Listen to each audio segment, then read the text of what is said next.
Even as the offensive failed, it demonstrated the Wehrmacht's continued combat effectiveness. Casualty reports from the Ardennes made grim reading. Between December 16 and January 25, American forces suffered 19,000 killed, 47,500 wounded, and 23,000 captured or missing. The Germans had been pushed back, yes, but at tremendous cost, and German forces had retreated in good order, maintaining unit cohesion. American commanders faced a cruel arithmetic. The Wehrmacht's Western forces numbered approximately 1.5 million men in January 1945. Even accounting for equipment losses and reduced combat effectiveness, German forces demonstrated ability and willingness to inflict casualties at rates that made Allied planners deeply uncomfortable. Conventional military wisdom offered only one solution: overwhelming force. Bomb every city to rubble. Shell every defensive position. Fight building by building, room by room, until physical destruction made further resistance impossible. Allied air forces were already implementing this approach, with cities like Dresden, Hamburg, and Cologne experiencing devastating bombing raids. But some American planners were asking a different question. The problem wasn't that German soldiers couldn't be killed, Allied firepower could accomplish that efficiently enough. The problem was that killing them required American casualties that were becoming politically unsustainable. What if there was another way? What if instead of destroying the Wehrmacht, you could simply convince it to stop fighting? That question would lead to Operation Tailwind, the most successful psychological warfare campaign in military history. January 8, 1945. SHAF Headquarters, Versailles, France. The solution emerged not from weapons laboratories or tank factories, but from a converted chateau outside Paris where the Psychological Warfare Division of Supreme Headquarters Allied Expeditionary Force had established operations. The PWD, as it was known, had been conducting propaganda operations since D-Day with mixed results. Leaflet drops, radio broadcasts, loudspeaker appeals, all had produced some surrenders, but nothing approaching the scale needed to affect German combat effectiveness. Captain Harold Denton, a former advertising executive from Chicago who now wore the uniform of the Army's Civil Affairs Division, had been studying surrender patterns since August 1944. His analysis, compiled in a 40-page classified report dated January 5, revealed something remarkable: German soldiers weren't surrendering because they believed Germany would win. They were refusing to surrender despite knowing Germany would lose. The Wehrmacht soldier, Denton's report concluded, operates under multiple psychological constraints that override rational self-preservation. Fear of Soviet capture and reported atrocities. Nazi propaganda about Allied intentions toward prisoners. Concern for family members remaining in Germany under regime observation. Social pressure from fellow soldiers. Fear of being labeled traitor or coward. Traditional Prussian military values emphasizing duty and honor. But Denton had discovered something else. Analysis of prisoner interrogations revealed that German soldiers who did surrender shared common experiences. They hadn't been convinced by propaganda about inevitable defeat, they already knew that. Instead, they had received specific, verifiable information about three critical factors: proof that American captivity was genuinely safe, evidence that their specific families would not face Nazi retaliation, and confirmation that surrender was becoming widespread enough that they wouldn't be uniquely dishonored. This insight led to Operation Tailwind's revolutionary approach. Instead of trying to convince German soldiers to surrender through ideological arguments, the program would systematically remove every practical and psychological barrier preventing surrender. The weapon wouldn't be psychological warfare as traditionally understood, broad propaganda aimed at mass audiences. It would be psychological engineering, precise, personalized, verifiable interventions targeting individual decision-making processes. The first component, designated Program A, involved creating an information pipeline from prisoner-of-war camps back to frontline German units. Selected prisoners, after careful screening, were allowed to write letters to their former units describing camp conditions, food quality, medical treatment, and recreational activities. These letters were genuine, uncensored, and verifiable. The Psychological Warfare Division calculated that authentic testimony from trusted comrades would carry infinitely more weight than any propaganda. Program B established a massive intelligence effort to identify German soldiers whose families lived in areas already under Allied control. Psychological warfare teams would then prepare personalized leaflets, complete with recent photographs when possible, showing that specific families were safe, well-fed, and under Allied protection. A German soldier who received a leaflet containing a current photograph of his wife and children, along with a message in his wife's handwriting confirming their safety, faced a completely different psychological calculation than one receiving generic propaganda. Program C involved the most audacious element, creating surrender infrastructure that made the physical act of surrendering as safe and simple as possible. February 12, 1945. Near Prüm, Germany. 1st Army Sector. The implementation of Operation Tailwind began with what psychological warfare officers called demonstration events. Rather than attempting to convince entire German units to surrender simultaneously, the program targeted specific individuals who met carefully defined criteria: experienced soldiers respected by their units, men whose families were confirmed safe in Allied-controlled territory, and most importantly, those identified through intelligence as expressing private doubts about continuing the war. Lieutenant Edward Garrison commanded a specialized PWD team attached to the 9th Infantry Division.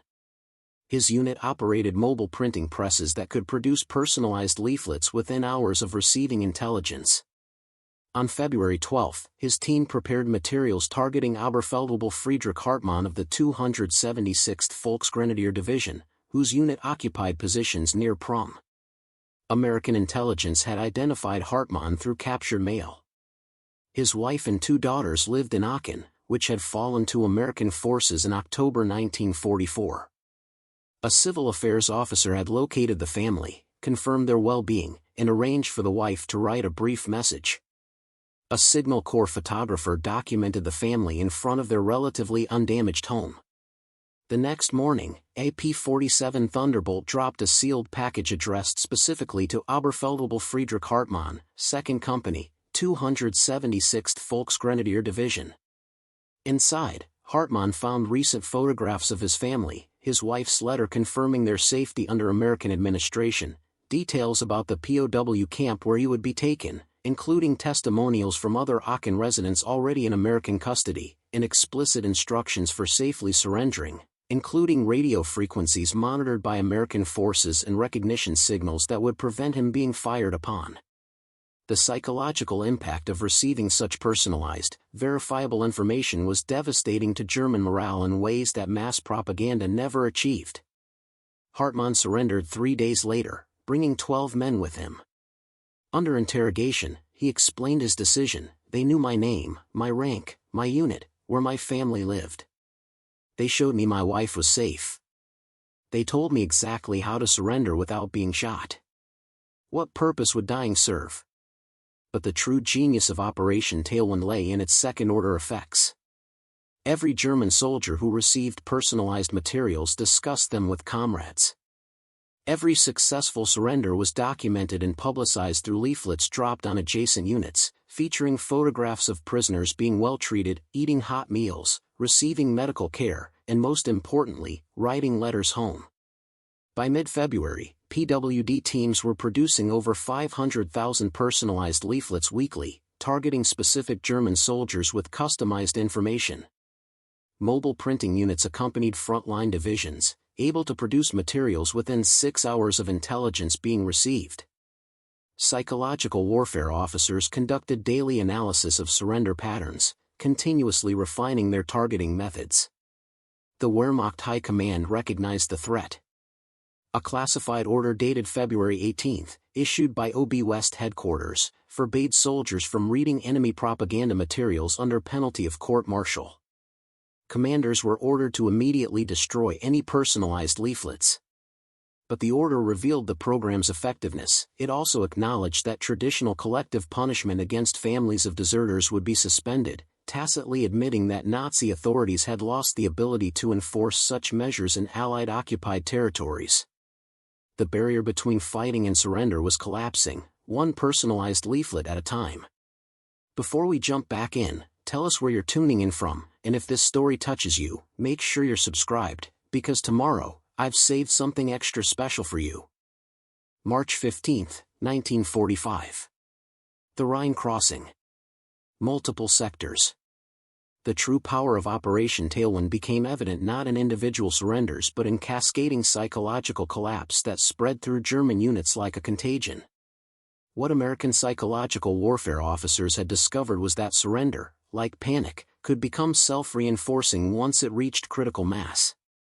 Major General William Henderson, commanding the 78th Infantry Division, documented this phenomenon in his after-action report dated March 20.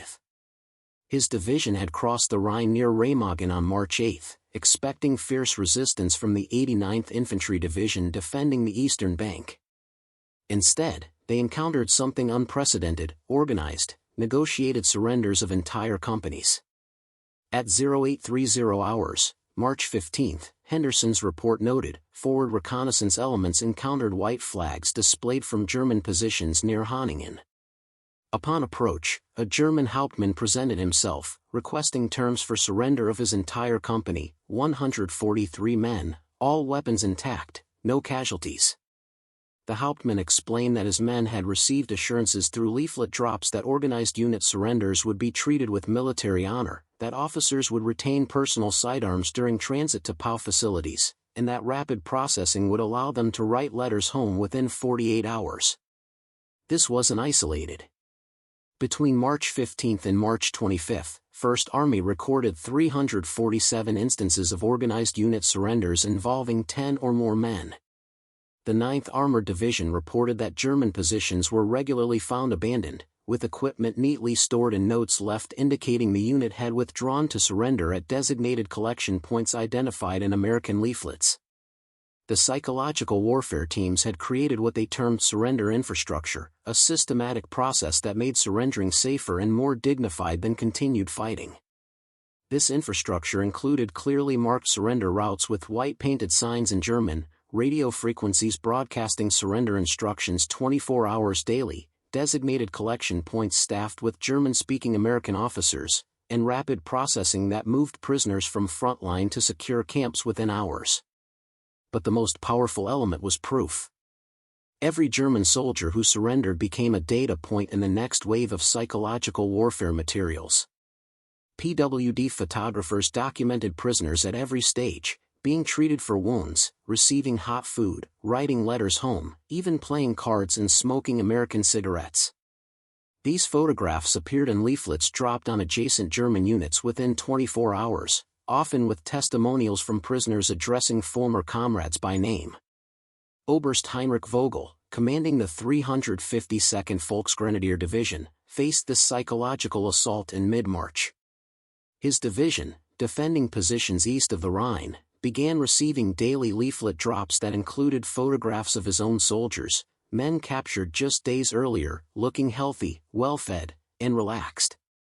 The leaflets included personal messages. Hans Müller, 3rd Company, to my brothers in the regiment, I am in American hands, treated well according to Geneva Convention. The food is good. I have written my family. There is no shame in choosing life over pointless death. Vogel's division began dissolving. Not through combat losses, but through calculated decisions by small groups who recognized that surrender had become normalized. His war diary, captured when he himself surrendered on March 28, revealed his helplessness. March 22, estimate 40 to 50 men deserted overnight. March 23, 2nd Battalion reports only 180 men present of 400 assigned. March 24, can no longer maintain defensive positions due to personnel losses from desertion. March 25, requested permission to withdraw. Denied. March 26, American leaflets now include photographs of our own officers in captivity, appealing for surrender. Unit cohesion collapsing. The Wehrmacht wasn't being defeated, it was being systematically convinced that defeat was inevitable and that survival through surrender was not just possible but preferable to meaningless death. By late March, German commanders were fighting two enemies, the American army advancing from the west, and the American psychological warfare machine that was destroying their soldiers' will to resist from within. Preparing and narrating this story took us a lot of time, so if you are enjoying it, subscribe to our channel, it means a lot to us. Now back to the story. April 1st, 1945. The Ruhr Industrial Region. Army Group B encircled. The culmination of Operation Tailwind came in the Ruhr pocket, where 317,000 German soldiers found themselves encircled by American forces in what would become the largest mass surrender in military history. But the surrender didn't happen through military defeat alone, it happened because American psychological warfare operations had so thoroughly prepared the ground that organized resistance became psychologically impossible. Field Marshal Walter Model commanded Army Group B, trapped in the pocket. His forces included the 5th Panzer Army, the 15th Army, and remnants of the 1st Parachute Army, units that had fought with distinction throughout the war. Model had at his disposal approximately 30 divisions, though many were under strength.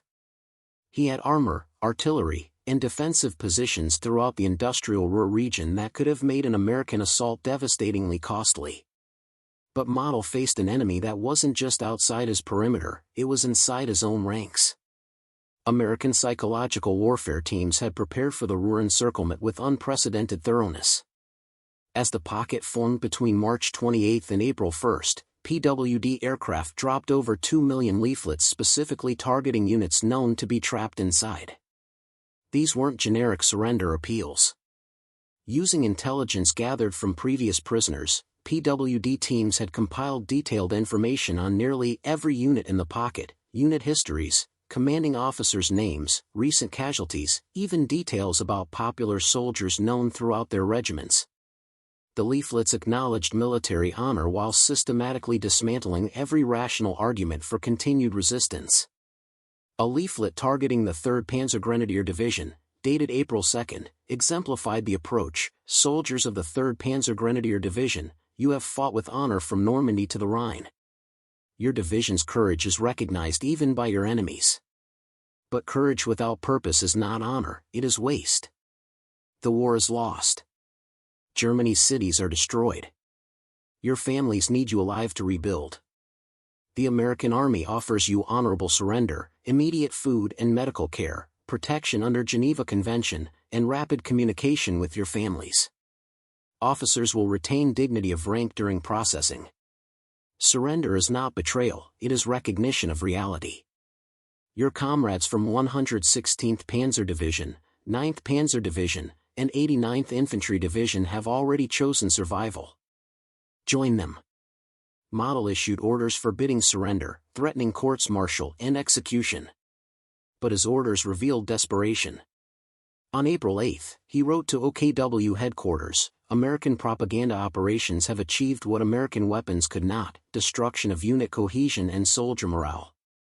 Officers report inability to maintain discipline. Soldiers openly discuss surrender. Execution of deserters now impossible as remaining soldiers refuse to carry out sentences. Request immediate relief or permission to attempt breakout. Permission was denied. Model was ordered to fight to the last man. Instead, the pocket began dissolving from within. American forces advancing into the pocket encountered surreal scenes. Entire battalions waiting at crossroads with white flags, supply depots left intact with guards who surrendered upon contact, and most remarkably, German officers who had taken initiative to surrender their commands without authorization from higher headquarters. Lieutenant Colonel James Patterson, advancing with the 8th Infantry Division, documented one such encounter on April 12, reached village of Altina at 1,400 hours. Found entire 256th Volksgrenadier Division headquarters established in schoolhouse, officers waiting in formation. Division Commander, General Major Gerhard Müller, formally surrendered 4,200 men. Müller explained, continued resistance serves no military purpose and will only produce casualties my men's families cannot afford. I take responsibility for this decision. The Ruhr pocket didn't fall through assault, it dissolved through calculated decisions by thousands of German soldiers who had been methodically convinced that surrender was not just acceptable but the only rational choice. Model himself, unable to order surrender but unwilling to order pointless death, committed suicide on April 21. His final message acknowledged defeat: "The Americans haven't just beaten us, they've convinced us we're beaten. There's no defense against that." April 18, 1945. POW Processing Center, Rheinbach, Germany. Understanding why Operation Tailwind succeeded required examining not just what Americans did, but how German soldiers thought. Military psychologists attached to PWD conducted extensive interviews with surrendering soldiers, compiling data that revealed the systematic psychological transformation that made mass surrender possible. Dr. Leonard Foster, a clinical psychologist from Yale now wearing an Army captain's uniform, led the interview teams. His classified report dated April 30, 1945, analyzed testimonies from over 1,400 German prisoners captured during April. The findings revealed that surrender resulted not from single factors but from accumulated psychological pressures that Operation Tailwind had systematically exploited. The typical German soldier who surrendered in April 1945, Foster's report explained, experienced a multi-stage psychological process. First came acknowledgement of inevitable defeat. Most soldiers had reached this conclusion by February 1945 based on observable facts: Allied air superiority, loss of territory, supply shortages, and reports from all fronts. However, acknowledgement of defeat did not automatically produce surrender due to multiple restraining factors. These restraining factors formed what Foster termed the surrender barrier, psychological obstacles that kept soldiers fighting despite recognizing inevitable defeat. Fear of Soviet-style treatment topped the list. Nazi propaganda had convinced German soldiers that Allied captivity meant torture, starvation, and death. This belief system had to be systematically dismantled through verifiable proof that American captivity was not just survivable but relatively comfortable. Private testimonies revealed the power of personalized information. Gefreiter Anton Weber of the 11th Panzer Division explained his decision to surrender: "For months, we knew Germany would lose. But what would happen to us? The propaganda said Americans executed prisoners or sent them to slave camps in Siberia. Then I received a leaflet with photographs of men from my own regiment, men I knew personally, in American camps. They looked healthy. They were smiling. One letter said the Americans followed Geneva Convention strictly. We received Red Cross parcels. I have written my wife 3 times. That was from my former squad leader. If he said it, it must be true." Everything changed. The second major psychological barrier involved family concerns. Many German soldiers believed their families would face Nazi retaliation if they surrendered. Operation Tailwind's targeting of soldiers whose families lived in Allied-occupied territory directly addressed this fear with verifiable proof that Nazi authorities no longer controlled those areas and couldn't enforce threatened punishments. Social pressure constituted the third barrier. Traditional Prussian military culture, reinforced by Nazi ideology, equated surrender with cowardice and betrayal. Foster's interviews revealed that organized unit surrenders overcome this barrier by distributing moral responsibility. A soldier surrendering alone was a coward, a company surrendering together under officer orders maintained collective honor. The psychological warfare teams had understood this instinctively, which explained why leaflets increasingly emphasized organized surrender options. A leaflet dropped on the 326th Volksgrenadier Division in early April made this explicit: "Honor is not found in pointless death. Honor is found in preserving your men's lives when military objectives can no longer be achieved." Officers who arrange organized surrenders demonstrate leadership and wisdom. Your men's families will thank you for bringing their sons and husbands home alive. Perhaps most remarkably, Foster's interviews revealed that many German soldiers felt relief at receiving permission to surrender through American psychological warfare materials. Wehrmacht discipline and ideological indoctrination had created internal psychological conflicts, soldiers simultaneously knowing continuation was futile but feeling unable to act on that knowledge without external validation. The American leaflets, explained Oberstfreiter Hans Dietrich of the 276th Infantry Division, gave us what we needed: a rational framework for making a decision we already wanted to make but couldn't admit. When the leaflets acknowledged our courage, recognized our military honor, explained that organized surrender was legitimate, and provided specific instructions for safely surrendering, it removed the psychological burden. We weren't traitors abandoning our posts. We were rational men making sensible decisions based on changed circumstances. Operation Tailwind had achieved something remarkable. It had transformed surrender from an act of cowardice into an act of rational self-preservation, from individual betrayal into collective wisdom. May 8, 1945. V-Day. Final accounting. When Germany surrendered unconditionally on May 8, 1945, the statistical accounting of Operation Tailwind's success revealed something unprecedented in military history. The program had achieved what conventional military operations had failed to accomplish: the systematic dismantling of enemy combat effectiveness without proportional expenditure of ammunition, casualties, or time. Classified War Department analysis, completed in June 1945 by the Operations Research Office, quantified the program's impact. Between February 1 and May 8, 1945, approximately 512,000 German soldiers surrendered to American forces in the Western Theater. Of these, post-surrender interviews indicated that roughly 73%, approximately 374,000 men, cited psychological warfare materials as primary or contributing factors in their decision to surrender. The casualty mathematics were staggering. Traditional combat operations in the European theater had produced roughly 1 German soldier killed or wounded for every 15 artillery shells fired, or 1 per 40 rifle rounds. Using these ratios, killing or incapacitating 374,000 German soldiers through conventional combat would have required approximately 5.6 million artillery rounds and 14.9 million rifle rounds, along with proportional expenditures of tank ammunition, air ordnance, and other munitions. More significantly, American casualty projections based on earlier campaign experience suggested that inflicting 374,000 German casualties through conventional combat operations would have produced approximately 93,000 American casualties, roughly 1 American casualty for every 4 enemy casualties, the historical ratio observed during the drive across France and into Germany.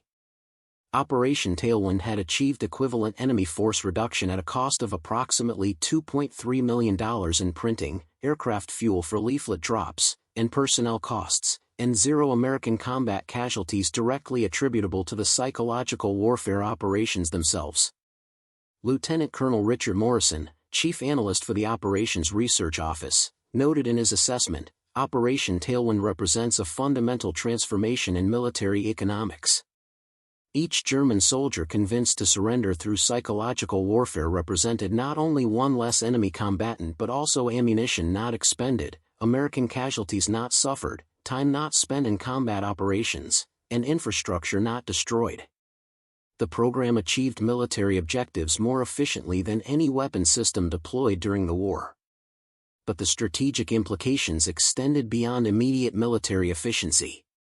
Every German soldier who surrendered required processing, transport, housing, and feeding, but also became a source of intelligence, a testimonial for future psychological warfare operations, and a living contradiction to Nazi propaganda. The 512,000 German prisoners in American hands by May 8 represented not just defeated enemies but proof that American assurances about prisoner treatment were genuine. The broader strategic impact appeared in German defensive capabilities during the war's final months. Wehrmacht commanders consistently reported to OKW headquarters that planned defensive operations could not be executed due to units melting away through desertion and surrender. Operations that might have cost thousands of American casualties were preempted because German units ceased to exist as effective fighting forces before serious combat began. Third Army intelligence estimated that Operation Tailwind had reduced German combat effectiveness in their sector by approximately 40% beyond what could be attributed to conventional combat losses. Units that appeared intact on German order of battle charts existed only on paper, having dissolved through psychological collapse rather than battlefield defeat. General Dwight Eisenhower, in his final report to the Combined Chiefs of Staff, gave unusual prominence to psychological warfare operations. The systematic application of psychological warfare, particularly Operation Tailwind's targeted approach, contributed materially to the rapid conclusion of the European campaign. Enemy forces were defeated as much by erosion of will to resist as by military force. This suggests future military operations must consider psychological dimensions as seriously as logistical or tactical factors. Perhaps most tellingly, German military analysts conducting post-war assessments for American intelligence identified Operation Tailwind as one of the three most decisive factors in Wehrmacht collapse, alongside Allied air superiority and Soviet advances from the east.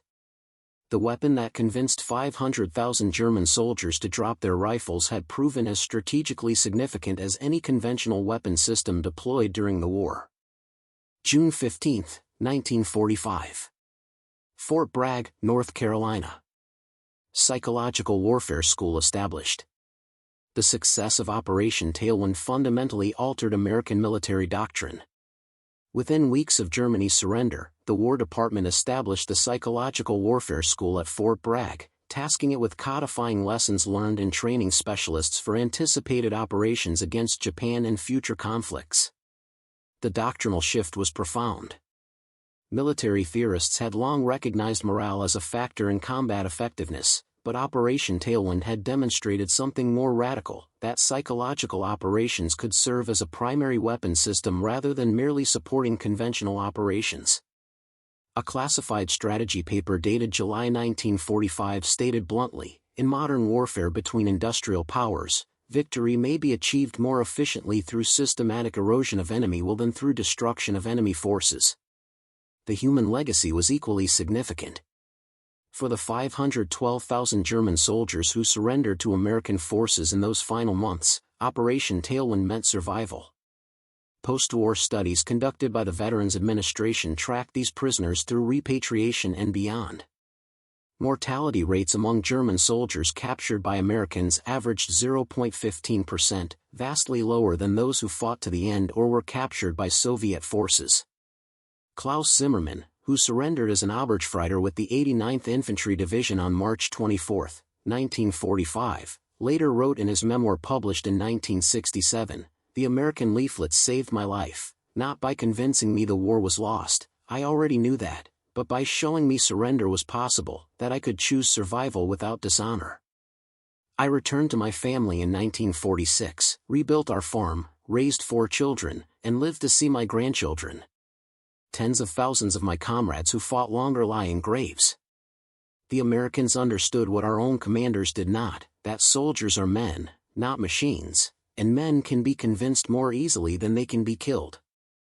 The ethical dimensions sparked debate within American military circles that continued for decades. Some officers argued that psychological warfare, by targeting human psychology rather than military capability, crossed ethical boundaries. Others countered that any method that achieved military objectives while reducing casualties on both sides represented moral progress. Chaplin reports from 1945 revealed that American psychological warfare personnel struggled with their role more than anticipated. Captain Harold Denton, whose analysis had helped shape Operation Tailwind, wrote in a personal letter dated May 15, 1945, "We convinced hundreds of thousands of men to abandon their posts, their comrades, their duties as they understood them. We did this through calculated manipulation of their fears, their hopes, their love for their families.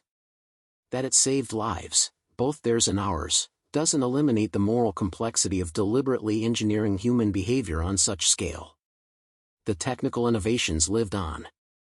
The concept of personalized psychological operations, enabled by rapid intelligence processing and flexible production systems, became standard doctrine. Modern military information operations trace direct lineage to techniques developed during Operation Tailwind: targeted messaging, rapid feedback loops, multimedia integration, and above all, the principle that credible, verifiable information defeats propaganda every time. But perhaps the deepest legacy lay in recognition that modern warfare had expanded beyond physical domains. Land, sea, and air forces projected military power, but psychological operations projected something potentially more decisive: the power to convince enemies that resistance was futile before battles began. The horror that made 500,000 German soldiers drop their weapons wasn't bombs or bullets. It was something more insidious and more humane simultaneously, the systematic application of information warfare that made continuing to fight psychologically impossible. The Americans had discovered that in the arithmetic of modern war, a leaflet that saves a life counts for more than a bullet that takes one.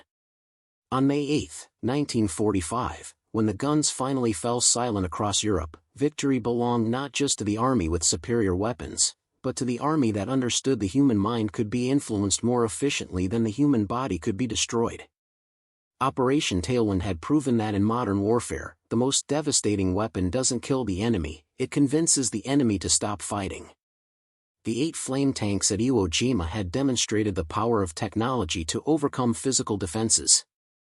Operation Tailwind demonstrated something even more profound, that information, properly applied, could overcome the human will to resist. Both weapons saved American lives. But only one showed that victory could be achieved by giving enemies a reason to live rather than a reason to die. That distinction, in the end, defined not just military innovation but moral progress in the conduct of war. Up next, you've got 2 more standout stories right on your screen. If this one hit the mark, you won't want to pass these up. Just click and check them out.